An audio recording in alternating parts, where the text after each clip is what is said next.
একটি মেয়ে যখন একটি ছেলের সাথে প্রেমের সম্পর্কে জড়ায় তখন ছেলেটি আকার ইঙ্গিতে প্রাইভেট হওয়ার কথা বলে অথবা রুম ডেটিং এর কথা বলে। প্রেম শুরু হওয়ার পরপরই কেন রুম ডেটিং এর জন্য ছেলেরা অস্থির হয়ে যায়? এটা কি ভালোবাসার অংশ নাকি অন্য কিছু? আসুন আজকে জেনে নেই আমরা তার কয়েকটি কারণ।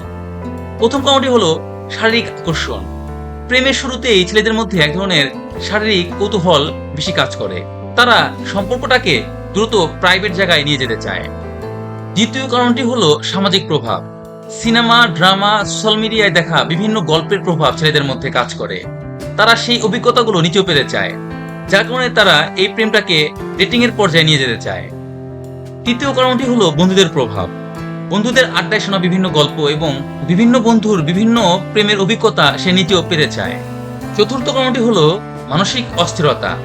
প্রথম প্রেমের উত্তেজনা অনেক সময় ছেলেদের ভিতরে অনেকটা নিজের অস্থিরতাকে বাড়িয়ে দেয়। ইসলামিক দৃষ্টিকোণ। ইসলাম শিখিয়েছে প্রেমকে পবিত্র রাখা উচিত, হারাম সম্পর্ক থেকে বিরত থাকা দরকার। তাহলে রুম ডেটিং কি আসলে ভালোবাসার প্রমাণ, নাকি এটা শুধুই এক ধরনের আকর্ষণ? আপনার কি মনে হয়? কমেন্টসে জানান এবং চ্যানেলটি সাবস্ক্রাইব করে রাখুন।